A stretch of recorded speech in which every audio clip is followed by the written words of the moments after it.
Frankie's Viking funeral rite.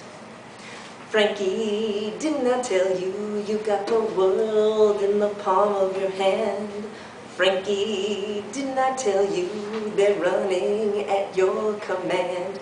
I'd been listening to Sade's Diamond Life before I even met him. Frankie, didn't I tell you that the lion would come in for the kill? Frankie, didn't I say it had power over your sweet skin? Frankie, Frankie's first affair. I had never kissed a man within the first half hour of meeting him. Really, I haven't. I'm just not that kind of a girl. I have to know his life story before I'm intimate with him. But he did this tango thing with me on the boardwalk on the beach, and before I knew what was happening, there I was in his born and raised in Richmond, Virginia, lived in Brooklyn, Lebanese arms, and with the ocean as my witness. I kissed him. We went to the swings in the sand. I couldn't have choreographed a more plan. Now this is romance. What a dance, his head to my belly, kissing my neck, circling my head, dizzying like the stars in Mary of Guadalupe's robe surrounding me. So surreal. Ugh. And now I'm waiting for the call. 32 when I feel like 14-year-old Juliet. Juliet, what o'clock tomorrow shall I send to thee? Romeo, aka Frankie, by the hour of 9. Juliet, I will not fail, 'tis 20 years till then. Flashback, I am Juliet saying good night. It is too rash, too unadvised, too sudden, too like the lightning which doth cease to be, ere one can say it lightens. Sweet, good night. This bud of love by summer's ripening breath may prove a beauteous flower when next we meet. Good night, good night. Sweet repose and rest come to thy heart as that within my breast. Did I just finally get my balcony scene from Romeo and Juliet? My baby wears his heart on his sleeves, he wears a look on his face that says, please, please, please, love it. Everything he wants, love it. Everything he wants, I just can't hesitate when he wants what he wants. And I say, chaka, chaka, chaka. He's a boy, he's a boy, he's a boy, he's a boy, he's my Romeo. His mother loved Flashdance. He's a mama's boy. His dream is to buy her a house. He says he can cook. He said, call me tomorrow. But I tell him I want to be pursued. I'm an equal opportunity employer. I'm too old to chase down his young tail. But he doesn't call me tomorrow, and I obsess. So I clean to get my mind off things. I clean the mold off the tiles in my shower. I actually take the burners out of the stove. I didn't even know they could be removed. Scrubbing with my soapy SOS pads, I am preparing for his visit. He is making me domestic just by making me wait. And then I think, why am I waiting? I'm not going to wait for my phone to ring.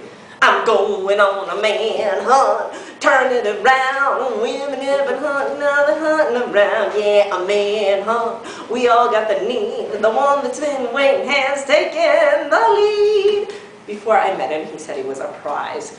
Stick your Confederate flag in me, mark me your territory. This feminist singing traditional songs of glory. I call, being nonchalant. 2 days pass. I invite him to a movie. Many more days pass. I email him, I guess you're just not that into me. He emails me back, totally into you, just crazy busy and out of town in New York City. But I OT first place, can't wait to how you the trophy. I need a code to decipher the email. Did he win his martini competition and that's why he's in New York City? Is he the prize and the trophy? Or did I become a trophy? You know, I did a performance piece called My Relationship with God and Matthew McConaughey as a part of a show called Trophy Wife. Is it a sign? This is ridiculous. I've only known this man 1 hour of my entire life, but it's been the best hour of my life to date. Thou knowest the mask of night is on my face, else would have made him blush, bepaint my cheek for that which thou hast heard me speak tonight. Fain would I dwell on form, fain deny what I have spoke, but farewell compliment. Dost thou love me? I know thou wilt say aye, and I will take thy word. Yet if thou swearest, thou may prove false. At lovers' perjuries, they say Jove laughs. Oh, gentle Romeo, if thou dost love, pronounce it faithfully. Or if thou thinkst I am too quickly won, I'll frown and be perverse and say thee nay, so thou wilt woo. But else, not for the world. In truth, fair Montague, I am too fond, and therefore thou mayest think my behavior light. But trust me, gentlemen, I'll prove more true than those have more cunning to be strange. I should have been more strange, I confess, but that thou overhearest ere I was ware my true love passion. Therefore pardon me, and not impute this yielding to light love, which the dark night hath so discovered. Oh, Viking. This race singing to me is like having my sister Laura right here in my heart. My bounty is as boundless as the sea. My love is deep. The more I give to thee, the more I have, for both are infinite. When I went for my walk on the beach Monday, December 10th, after I received Frankie's email, the day I found out my sister died 12 years ago, the last day of my UCLA cohort, my last performance piece for them, my second chakra was a Tibetan symbol, the waves of Buddha's love sounding into infinity, my heart full with spirit, hope restored that the best is yet to come. Frankie says shake and bake. My mom used to make that for us when we were kids. I picture my heart in a clear plastic bag, rolling in the spices. Sometimes maybe our hearts need to be shaken, warmed in the fires of life, offered up to the gods as a ritual. Take this and teach me to love.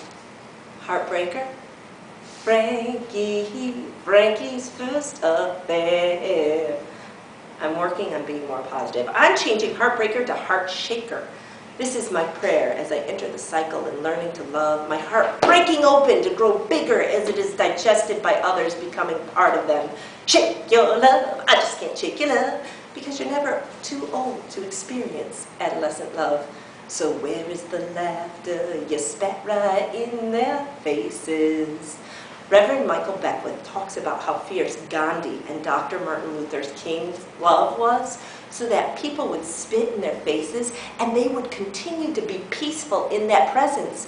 Oh, let me live in a holy, holy way. And that's what started as a dinky little performance piece for Frankie, somehow transformed into a prayer for me being in the world.